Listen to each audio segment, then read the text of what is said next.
you guys can continue to push back on some of the rating sabotage that we've experienced. We also appreciate those of you that are with us on the ESPN College Football YouTube page. Like, rate, subscribe there as well. Awesome stuff. All right, this was week 8. And we will, a little later today, keep it locked in here at Always College Football. A little later today, if you want to come back this evening or so when we wrap things up, we got to watch the tape.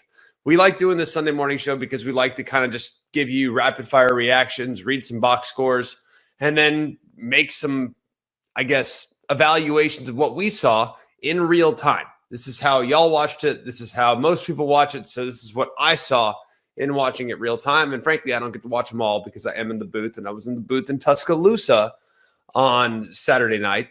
That was between Tennessee and Alabama. I can tell you all you want to know about that game, but I don't know. We'll get to that one in a minute, but there were a million others that I absolutely need to get to. So we'll watch the tape. We'll come back later this evening, and we'll break it down even further. 9 ranked teams lost this week. 9. 4 teams in the top 10. It all started Friday with Miami, and then Ole Miss, Texas Tech, and LSU. You see all these high-profile teams, these teams with high expectations, these remarkable juggernauts in some cases, all of a sudden being exposed. Texas Tech is maybe the best example. Then you have a couple other teams in Ohio State and Indiana that just go and just handle business, even though Indiana for like 2 seconds was maybe sweating Michigan State. All things considered, though, it was a wild day, and it further proves that we're getting to a point in which every single week you can get got. Every week you can get got, that's for sure. All right, let's go into the biggest games of the day. We'll start with Georgia and Ole Miss. This was just an incredible football game, was it not? I mean, for 3 quarters in this game, it was all offense. Very few moments in which you thought the defense was going to make a play. You're sitting there. It's back and forth. It's just red zone, end zone, big play, big play. Bend, don't break. Keep it in front of you, and yet they couldn't. To me, this was like one of the most entertaining games I think I've seen in quite a while. And you're sitting there in the beginning of the 4th quarter, late in the 3rd quarter, and Ole Miss is in a really good spot. I mean, it's 35-26. They got a 2-score lead. All is looking good. And then you sit there and you finally, for a Georgia defense that has struggled this year, I mean, really struggled throughout the entire season. And I know people will say, oh, they haven't. They've stopped the run. I think Georgia is better on offense than they are on defense. And we'll talk about that a little later in this evening show. This Georgia identity has changed drastically, and we will get to it, like I said, a little later on. But the offense definitely did their part. The defense didn't do anything until about 12:45 remaining, and they finally generate a little pressure. C.J. Allen forces an incompletion, and all of a sudden you get the punt. First punt of the entire game with a little under 13 minutes left there in the 4th quarter. And then Gunnar Stockton, who I thought came of age in this performance. He's been good all year, but I don't know how much people have been paying attention because a lot of it has kind of been dink and dunk. And a lot of the evaluation of Georgia has resulted in kind of a run game and, oh, well, they're running the ball, they're pounding the ball. What's wrong with the offensive line? What have you? Well, Gunnar Stockton's actually been excellent all season long. And they goes down, hits Lawson Lucky, who had himself a day as well. They take the lead, and then boom, they slam the door shut. So if you look at where things were, to outscore Ole Miss 17-0 in the 4th quarter, to outgain them 144-13 in the 4th quarter, very impressive there in the 4th quarter by Kirby Smart, by Glenn Schumann to finally figure something out. To have 38 minutes nearly in time of possession. The offense was outstanding as well, man. Really impressive performance across the board. This was a game that was back and forth, and I think it proves that Georgia's not going anywhere, but they have some real vulnerabilities this year, that's for sure. They do, however, have a quarterback. They still have outstanding weapons on the outside, especially a tight end, and they can still get it done against anybody in college football, even if one side of the ball does not have their best day. We also know, too, that Trinidad Chambliss from Ole Miss is the real deal, man. He was great, especially there in the first 3 quarters of this football game. We'll go next to Vanderbilt, who knocks off LSU 31-24. People are still just refusing to acknowledge that Vanderbilt's real. People are refusing to acknowledge that Vanderbilt can play. Guys, this is a good football team. I know nobody wants to say that because, oh, it's Vanderbilt. Well, you don't know ball then. That's fine. If you want to make that claim, you don't know ball. And I'm not saying Vanderbilt wins the national championship. I'm saying, like, this is a well-operating outfit They can beat you on offense with a dynamic quarterback. They have pretty good personnel defensively, especially in the front seven. This is a very good football team. They get their first win over LSU in a really long time, in 35 years. They are sitting there with their best start since 1950. And Clark Lee they're a problem every single week. And they still have some very difficult tests on the schedule. Still have to play against Mizzou. Still have to play against Tennessee. Vanderbilt, man, they might mess around and be in the mix here at season's end. They really might. It's kind of crazy. The methodical answers that they had in this game was pretty dang impressive. Long, time-consuming, clock-chewing drives. I mean, 14 plays, 75. 10 plays, 75. And it's kind of an example of, man, they just have the defense on their heels the whole time, and they're so content taking the 3-4 yard gain, and did it kind of throughout. If you look at the LSU Tigers, LSU sitting there, everything seems to be in a really good spot, right? You look at where LSU is, it's like 2 steps forward, 1 step back, and it was on display. You get a big run by Caden Durham, first and goal, 1 yard line. You have a penalty, and all of a sudden they're forced to settle for a 23-yard field goal. That right there is the absolute killer there. And you look at just kind of how the strategy, the ball control, 36 minutes of time of possession. Diego Pavia, who's one of the best players in college football. He really is. He is just a complete take over the game grinder and deserves a lot of credit for the performance in this game, because that was a pretty good defense, and they just ran for 240 yards against a pretty stout defense that had been in the top 15, top 20 in all of college football. You also look at it too. Nussmeier and company. I thought Nussmeier actually played decent. I thought he played pretty well in this game. There's a lot of things to like. Trey'Dez Green has emerged as a star. There's a lot of things to like about what LSU did in this game. However, the defense was the problem, which is not something that you would have anticipated with how they played in the first 4 games of the season. The defense has regressed a little bit, and that'll be something worth watching, because it doesn't get much easier. Guess who's coming to town this week? A&M, who is 7-0, who is undefeated. Let's go next to the Holy War. They're late in the day. BYU knocks off Utah 24-21. This was a really interesting game. Didn't get to watch a lot of it, so I want to make sure I go back and watch the tape. So just hear me out. This will be a little surface level. When I go back and watch the tape, we'll revisit it at some point a little later down the road. 14 unanswered points for BYU. Things looking very impressive there at one point. Looked like for a moment 14-10, that might be all you need there early in the fourth quarter. And the Cougars now in consecutive games being able to bounce back from fourth quarter deficits with a true freshman quarterback. You know how difficult that is to do? I mean, so difficult. They obviously are able to bounce back, get the lead 17-14, pour it on again. A couple costly mistakes for Utah in this game. But man, Bear Bachmeier, he showed incredible will on that scramble, breaking some tackles, dragging some defenders to the end zone for the 22-yard touchdown to give him the 10-point lead with about 4 minutes left. Man, that was very, very impressive. Really like what I've seen from BYU from a mental toughness standpoint. They were outgained by over 100 yards in this game.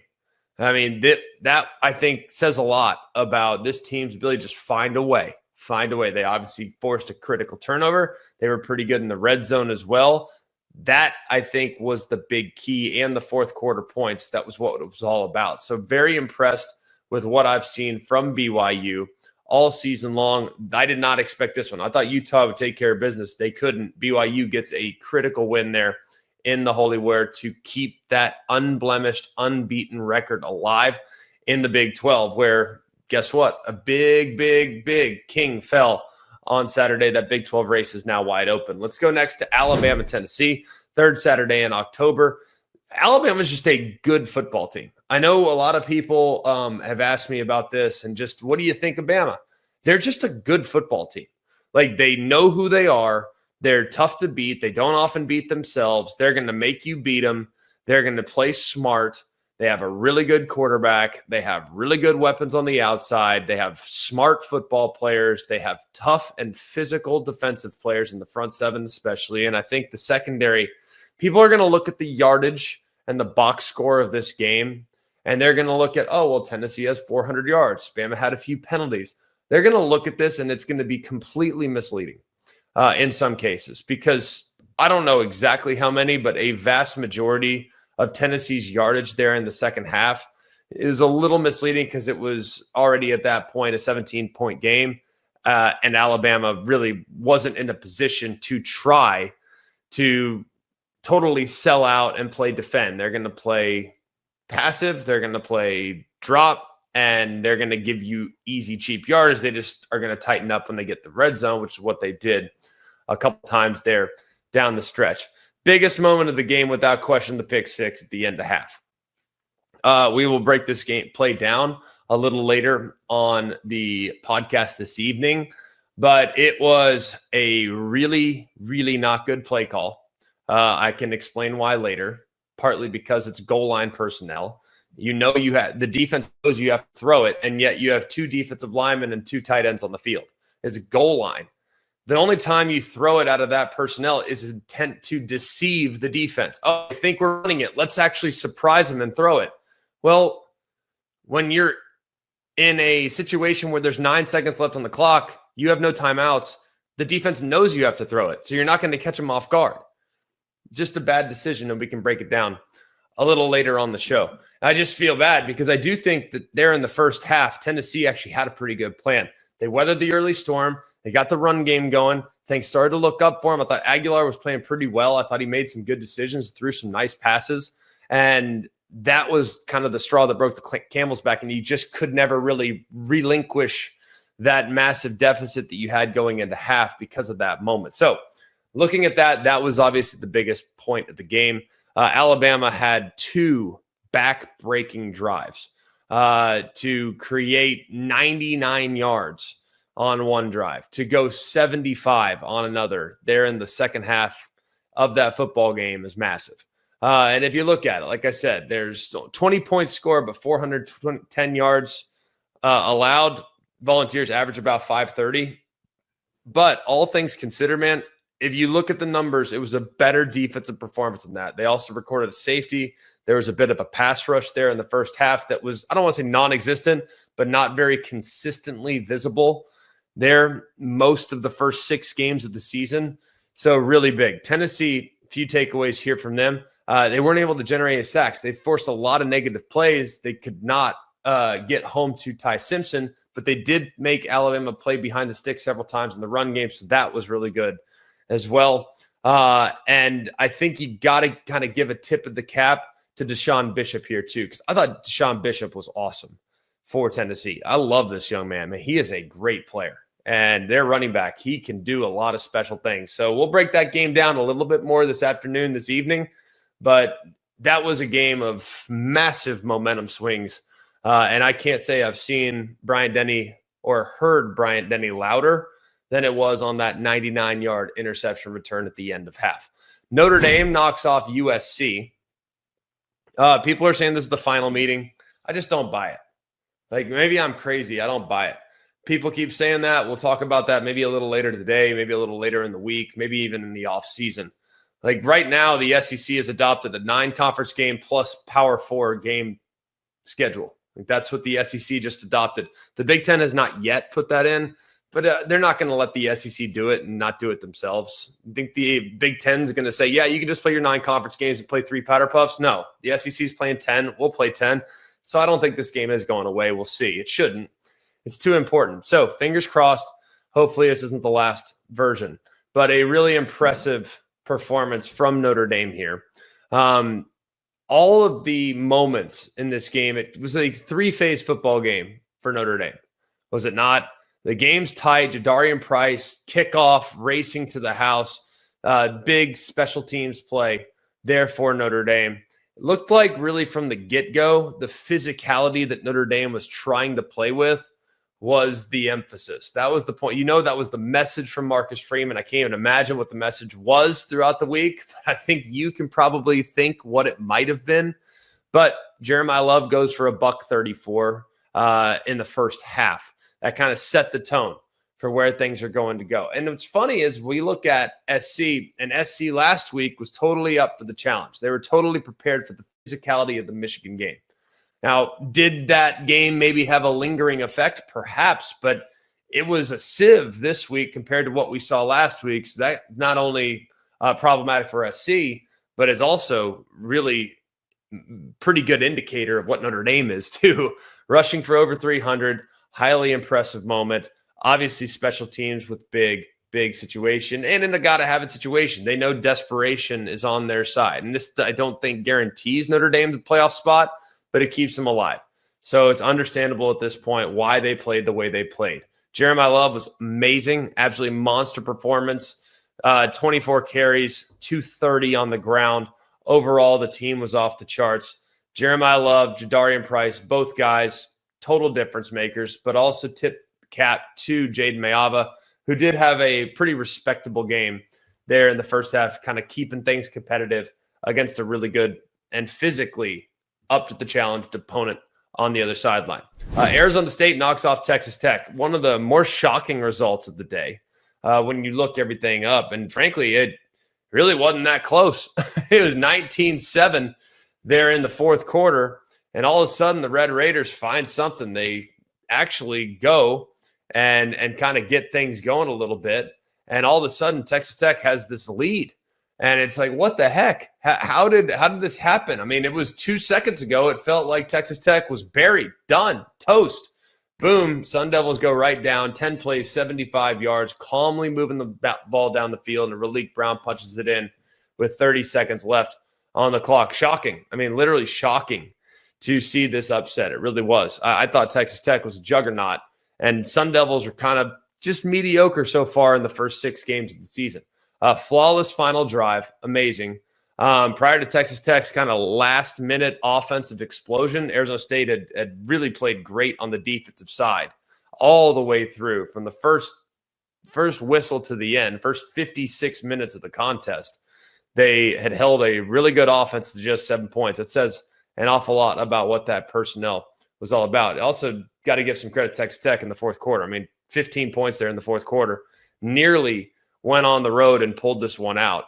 But you got to give credit to Raleek Brown, game-winning touchdown. You got to give credit to Will Hammond, the Texas Tech backup quarterback, who led a valiant effort to come back in the game, but not enough, as Arizona State kind of gets a gotta-have-it win and gives what was a perfect Texas Tech in many ways, gives them that first blemish, and maybe that reveals some vulnerabilities. We'll tell you if it does when we take a peek at the tape a little bit later on.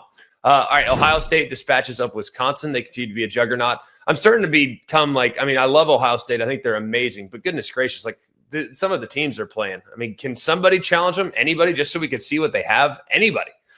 Because, I mean, the only challenge I feel like they've faced this year is Texas. And Texas, I don't know how good Texas is, if you want me to be completely honest. All right, Ohio State knocks off Wisconsin. Miami loses against Louisville. We will talk about that one on this afternoon's show. Miami and, by the way, Louisville, you got to give flowers to Jeff Brom. Goodness gracious, because that guy coached. Indiana dispatches of Michigan State 38-13. A&M wins a bit of a nail-biter. Arkansas now 2 weeks in a row, just fourth quarter, valiant. All right, they get in a big hole, and then let's make it interesting. Pedal pressed, and sure enough, it becomes a 3-point game. But either way, A&M, that was a tough game. They survived, take it, and run. We already talked a little bit about Ole Miss, Georgia. We talked about Alabama, Tennessee. We talked about Texas Tech, Arizona State. We did not talk about Oregon going all the way to Rutgers, 2,500 miles cross country, and absolutely destroying Rutgers. We told you about that game and what the likelihood of an upset was. I think we put it at like 4% or 5% or whatnot. Well, the second you saw toe meet leather in that game, that 5% flipped to like 0.001%. Didn't take long for us to adjust based on just a few snaps into that one. Georgia, of course, knocks off number 5 Ole Miss. Tennessee loses on the road at number 6 Alabama. Georgia Tech with a good win on the road at Duke. They were an underdog in that game. They actually played quite well. Defensively from Georgia Tech, I think that was maybe the most season. And Paul, I always do this big picture. We had some marquee games. We'll dive into each of them as we always do. What was your prevailing thought from a Saturday that was built? I mean, the games were good matchups. Some of them didn't live up to the hype. What did you think about Saturday? Yeah, I thought it was a really good day. I can't get over Indiana doing what the Hoosiers did out at Oregon. I thought that was probably the biggest and most important story of the day. I was in Missouri, so I was pretty locked into Alabama surviving. Mizzou, it wouldn't be a Sunday morning if Auburn wasn't completely and totally screwed on a call. So we'll talk about that. Um, there's just so many, and then James Franklin just will not let us leave us alone. He every time we think he has reached the bottom, he has found a new bottom, which I don't think anybody could have ever seen coming. No, and it's kind of a great Cliff's Notes for what we're going to get into today as my autoplay continues to come on. That's also a tradition like any other. The Matt Berry Show presented by Allstate. You'll hear my computer autoplay. Let's dive in to the biggest story, I believe. And one game you did not mention we'll also get into is Oklahoma, Texas, because I think that was a fascinating decision by Oklahoma. I don't want to dive into that yet. I do want to dive into Indiana, Oregon, because, Paul, we know the story with Indiana last year. It was like, oh, the little engine that could. What a cute little story. He brings all of his JMU players in. They fight, and then they get to the playoff and they absolutely get killed. So then everyone thinks Indiana's a fraud. They come in this year. They bring in some portals. They return their two receivers. They get Roman Henby, the transfer running back. They bring in some defensive guys. They beat the hell out of Illinois. And we're like, okay, that's all well and good, but how good is Illinois? So then we all point to this week on the road at Oregon, the Big Ten champion from a year ago, one of the best teams in the country. Do they get mopped up? Do they compete, or do they win? The answer is, Paul, do they win? And I'm sitting here today, October 12th. Forget Indiana being a good team. I think Indiana is a championship caliber team this year, and I think it's remarkable. They are. And it took till yesterday for a lot of people, including myself, to buy in, but for all the reasons you laid out. But I mean, I'm shaking my head continuously since that game ended 18 hours ago as we're taping this on Sunday morning. And I mean, there are no words to describe it because Matt, it was easy to write them off. It's impossible to now. And I mean, again, the game was tied 20-20, so I'm not going to, somebody asked me earlier, hey, do you think Oregon got exposed? I mean, they were beaten at home, but I still think they're a very good team. Yeah, look, if there's one thing we've learned about this new era of college football, which is why I love the 12-team playoff, is you're never counting anybody out. A 2-loss team is going to get in there. I don't think Oregon's going to be a 2-loss team. Dante Moore is a really good young quarterback. They have all the positions in place to make a run, not only at the Big Ten title, but a national championship. But this is about Indiana. I mean, this is about a 2-year turnaround, which I said last night on College Football Final, and I really believe this. This could be one of the best turnarounds in college football history. And not that we haven't seen things, everybody brings up Bill Snyder and Kansas State back in the day. That was a sustained period of time. Paul, this is overnight. This is Curt Cignetti coming from JMU, and in year one, taking a basketball school to the playoff. In year two, doubling down on that and bringing a better team to the fight. He always mouths off on camera. Sometimes people think he's writing checks his body can't cash. Then his team goes out there and plays like this. Look, for the Big Ten right now, it's Ohio State and everybody else. They've won 14 consecutive games as the number one team in the country. But I don't know that if those two played today or tomorrow, that it wouldn't be a game that comes right down to the end of the fourth quarter. And to say that about Indiana football, to me, is one of the more bizarre things you could say in college football. Yeah. And Matthew, there's absolutely nothing attractive about Indiana from a football standpoint. It's as simple as that. I mean, it's been a wasteland for football for forever, with minor exceptions. And I don't know how he's done it. I mean, but it is him. So there's no reason to try to say, well, there's some other reason. I mean, I look around at big time football programs that struggle, like Auburn, to get sustained success, where they have everything and it's in a football state and they're Heisman Trophy winners all over the place. Indiana has absolutely nothing going for it, or had nothing going for it. until Cignetti got there. And we can sit here the rest of the afternoon and try to find more reasons, but it comes down to him. It's that simple. All right. So people are going to hate me for going this route, but it's worth the conversation. First of all, we were talking about this in studio last night off camera. Do you find Curt Cignetti likable? No. I mean, the answer is pretty simple. I think you know me. I shoot straight. I mean, I respect him to no end. But absolutely, he's brash. He's over the top. He's had the last laugh, which is a really great attribute for somebody who is successful. And he's probably laughing right now, watching this, going, the guy with no hair gave me no shot. He laughed at me, and look who's got the laugh now. Right. He's sitting there thinking, I don't give a damn what those two bozos think. But okay, so that's my next follow up. Is Indiana, is IU a football school now, at least for the last 2 years? Are they going to be able to keep Cignetti? And does he strike you as one of those guys that is going to dig in, build some roots at a place like Indiana, like we've seen Matt Campbell do at Iowa State, some of these high-profile coaches that build their resume and stay at a smaller footprint school? Do we think that this is sustainable in Indiana? No, it's not. So I just don't think it is. And Matt, that we've seen a lot of coaches who have stayed at the roulette wheel too long. And I think if, Cignetti's at an age where he's thinking, I probably have another move left. Where is it and for how much? And I would encourage him to think about it, because I just think at some point you'll get the wrong quarterback. You'll miss a little bit, and it will crash like triple witching hour on Wall Street. That's just my thought. Now, by the way, I would have gone broke betting against Indiana this year. But that's just my gut feeling, having watched college football for a very long time. Yeah, because now what you're seeing is when you start connecting dots around the country, Paul, I've said it before and I'll say it again. I think this offseason coaching carousel is going to be one of the craziest we've ever seen. Yeah.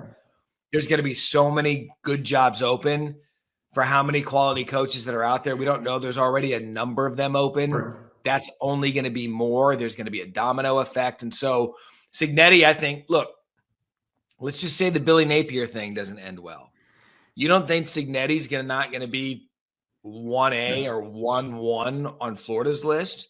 There's already another SEC job open in Arkansas. You don't know what's going to come open. I just find that it's going to be an offseason where there might be too many good jobs for the amount of quality coaches that are available. And last year was one of the dullest coaching carousels we've ever seen. There wasn't even an opening in the SEC, but I think there'll be massive openings. And that's just, sometimes you don't know what's inside somebody's head.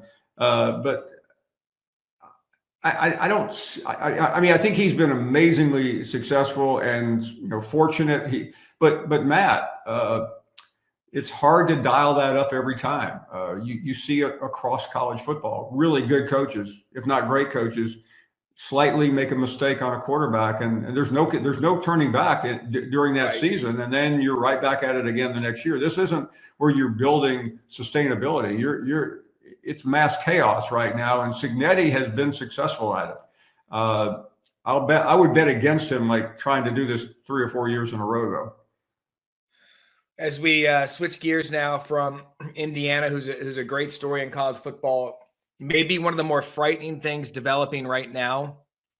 And when people thought, oh, here we go, it's done, we finally kicked this program down, the greatest of all time leaves, and now they finally go back to the struggles that everybody else does. Don't look now. They've beaten Georgia, Vanderbilt, on the road at Missouri in 3 consecutive weeks. Ty Simpson has figured it out with those receivers.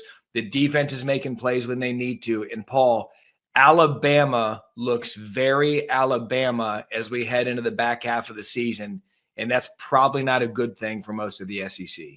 No, it's not. And it doesn't matter what happened week one now, because we know what's happened since then. And that is the real indicator.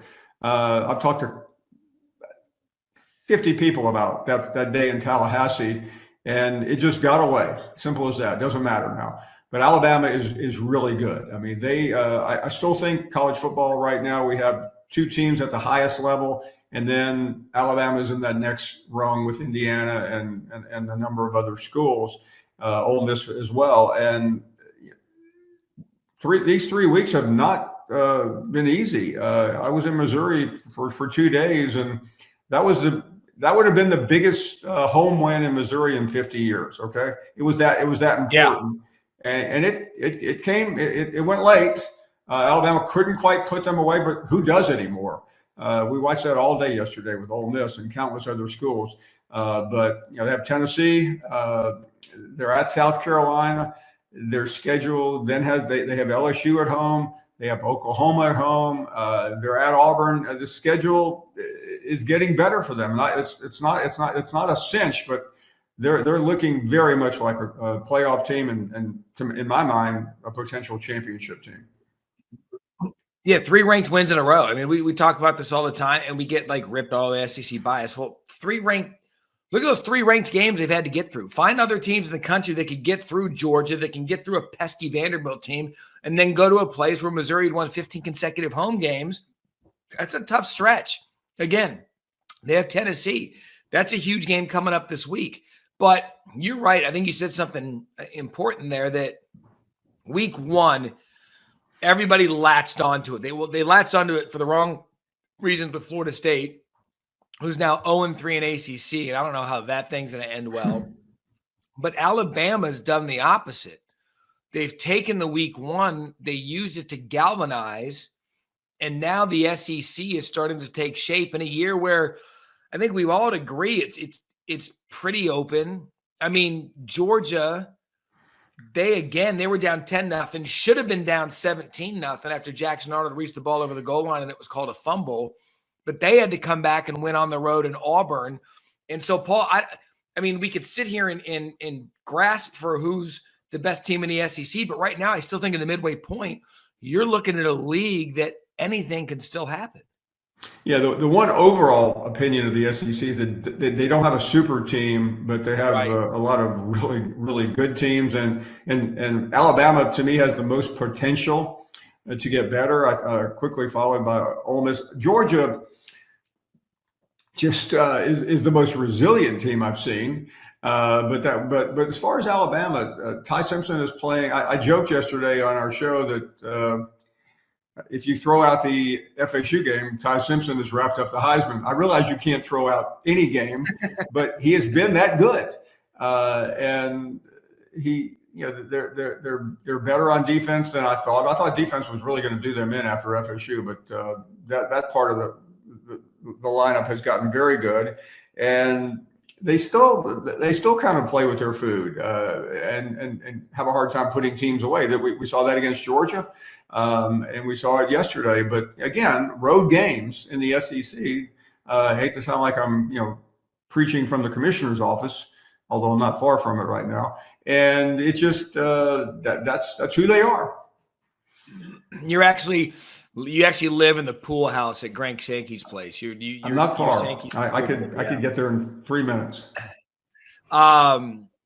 Okay, so there isn't a super team. We get that. But then on the other half of the Georgia situation, Hugh Freeze and Auburn are 0-3. They bring in Jackson Arnold, who was the National Player of the Year, one of the great high school quarterbacks in the country when he committed to Oklahoma out of high school. Loaded at receiver. They have Auburn athletes. And Paul, I mean, this is getting late quick out there on the Plains. It is. And you can't help but look at 2 games, Oklahoma and this game, and go, how in the world did Auburn keep getting these bad calls? But Matt, I will tell you, it doesn't matter once the game is over. And would Auburn have won had they gone up 17-0, which they should have? Absolutely should have. I like their chances, but that doesn't excuse them for not doing anything in the second half. And Hugh Freeze is wearing thin. And some coaches, when you watch after a loss, you feel better, you feel confident, you feel emboldened. Not Hugh Freeze. You feel the opposite. So he's got a quirky schedule ahead. He's got Missouri at home. He's at Vanderbilt. I'm sure I'm missing a game or two, but he does have Alabama. So the real problem for him is if he can't beat Alabama at home, that would mean 3 years he has gone 0 for his top 2 rivals. And that doesn't work well in the Auburn family, Matt. Those games mean more than anything else.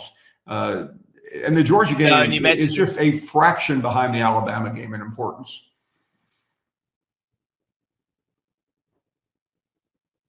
You mentioned the schedule here: Missouri, Arkansas, Kentucky, Vanderbilt, Mercer, and Alabama. And so again, like Hugh Freeze had rehabilitated his career at Liberty. And I was one of those, and you were too. I'm like, it's only a matter of time for teams like, I'm taking a chance on Hugh Freeze and I'm going to win big. I think both of us think and thought Auburn was the perfect landing spot for him. They loved him when he got here. And by the way, there's still support for Hugh Freeze. I want to make that very clear. But I can't give you a number on survival. I know beating Alabama is the trick. But of those games, Missouri, Vanderbilt, and Alabama are problematic, all 3. And more than one loss in that group, and I think it's going to put him, if he goes 8-4, I don't think that's a fireable offense, even losing to Alabama. But I don't think he can do any worse without beating somebody. And really, Alabama's the only game that matters the rest of the way in terms of resonance. Yeah, because the damage you could do to Alabama's season, who knows what the title will be at that point, but at least they're trending in a direction where we believe they could be playing for an SEC championship. Big debate in studio yesterday. Should Oklahoma have allowed John Mateer to play, or take it one step further, should John Mateer have said, look, I get it. He's a competitor, but there was nothing in that game, and not taking anything away from Sark, Texas, Arch, special teams. They deserved to win that game. But it was clear, Paul, that Mateer was not ready or capable of competing at the John Mateer level we had seen over the first month of the season. And I wonder if it did more damage than good, having a guy out there with the wrap. It started bleeding. That was the big debate in studio yesterday. Should John Mateer have played for Oklahoma? It was a terrible decision by Brent Venables to play John Mateer. I didn't like it going in, because here is the reason why it was such a bad decision. They had to know Mateer was going to be severely limited. So they did two terrible things. They put him in harm's way, which he shouldn't have been in. Secondly, they cost themselves a great argument to the CFP if they ended up going 9-3 by saying, hey, listen, our biggest game of the year, we didn't have our best player. It's a similar argument that FSU did not win on, but they might very well have won on. And they got nothing out of it other than a black eye. And I hope Mateer is okay, but Michael Hawkins, couldn't have really been any worse. So they got nothing. They gained nothing. They lost everything, and now the schedule becomes very problematic. They have road games, if my memory is correct, at Tennessee and Alabama. How do you like those two? Plus Ole Miss at home. Yeah, and you nailed it. You nailed it, because the committee takes things like that into the equation. And so if you say like, oh, they didn't have the Heisman Trophy front runner at the time, that goes as a little docket in their column. But the other thing is, with Hawkins, your game plan is set with what he's able to do. They know that. We know that. With Mateer, you've got a guy he freewheels it. I mean, he kind of does whatever the hell he wants. It's kind of his style. He's a gunslinger. And so now, perhaps the one game plan you went into the game with thinking that you were going to do with Hawkins gets completely flipped when Mateer starts practicing. We don't even know how much he practiced, but you almost throw a last-minute curveball at your team when everyone was under the impression, and probably even the team itself, that he was going to be out for an extensive period of time. I just thought, I don't know that I wouldn't have rushed him back. I mean, look, we're not the team doctors and we're not the head coach, but I didn't like it, and I thought it showed in the game yesterday, in a game which, by the way, Arch Manning, right now, that's the only game that matters. Arch beat Oklahoma, Texas beat Oklahoma, and they can reset their season.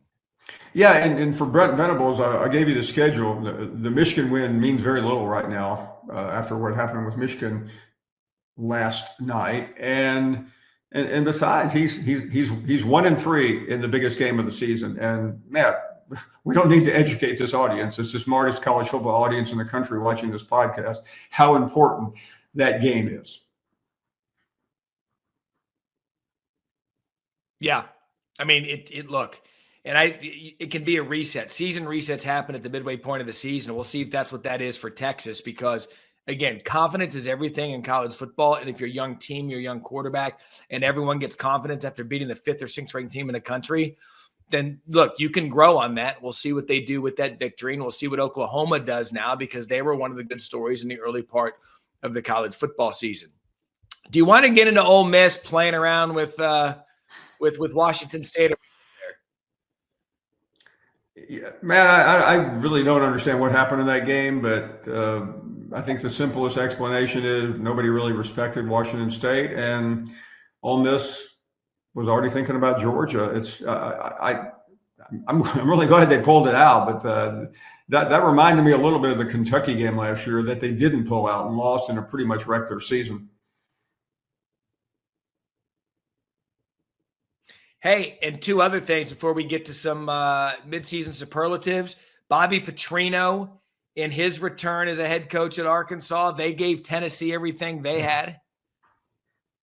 The only thing I didn't understand at 6:30, 7 o'clock last night in Knoxville, why was Bobby Petrino still wearing sunglasses? I couldn't figure that one out, Matt. But other than that, he did what he had to do to stay alive in a very much of a long shot race to be the next Arkansas head coach.